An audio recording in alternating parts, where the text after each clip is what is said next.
कहानी सुनने के पहले प्लीज़ सब्सक्राइब कर दें।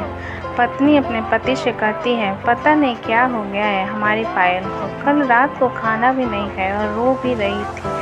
अभी सुबह जगाने गई तो फिर से रो रही थी। वजह पूछी तो बस इतना कही कि प्लीज़ माँ मुझे अकेला छोड़। मुझे लगता है कि शायद उसे किसी ने प्यार में धोखा दिया है। डर लगता है कहीं वह खुद को नुकसान न पहुँचाए।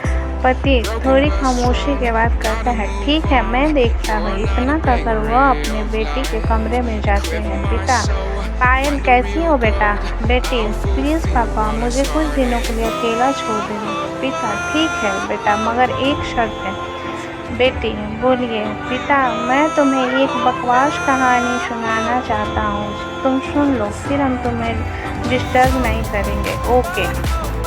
बेटी, ठीक है सुनाइए।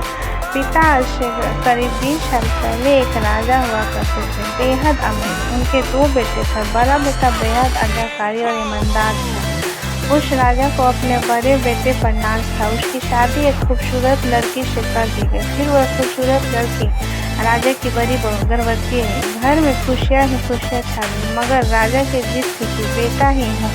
फिर राजा ने अपने बहू के गर्भ का चेकअप करवाया तो पता चला कि गर्भ में लड़की है। राजा ने बेटे को हुक्म दिया कि लड़की को गिरा दिया जाए। आखिर बड़ा बेटा आज्ञाकारी था, ना तो करेगा नहीं, मगर पता नहीं उस पागल बेवकूफ को क्या सोचा कि 2 दिन बाद अपना राजपाट, धन दौलत, आनो शौकत सब कुछ छोड़कर अपनी गर्भवती पत्नी को लेकर महल से गायब हो गया। सच हो तो वो बड़ा बेवकूफ और पागल था।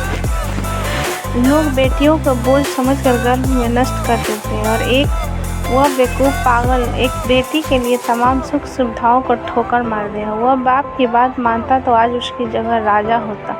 न जाने वह बेटी के लिए पागल बाप न जाने किस हालत में होगा। तभी पायल की माँ वहाँ आकर कहती है कि वह बेटी के लिए पागल शख्स और कोई नहीं, यही तेरे पिताजी हैं जो तुझे अपनी सच्ची कहानी सुना रहे हैं। तू कहती थी ना कि मम्मी नाना नानी को तो मैंने देख लिया, काश पापा अनाथ न होते तो दादा दादी का चेहरा भी देख ले।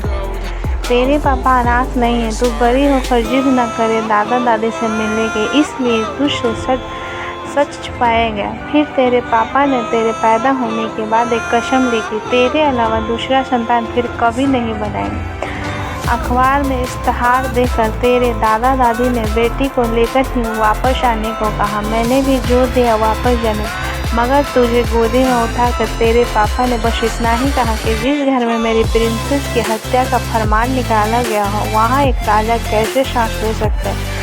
अब नज़ारा अलग था। पायल की आंखों में पापा के लिए सम्मान, उनकी मोहब्बत के लिए ढेरों सारा प्यार और उनकी कुर्बानी के लिए इबादत करने जी कर रहा था। आंसू थमने का नाम नहीं ले रहे थे, मगर सब कुछ अब सिर्फ पापा के लिए था।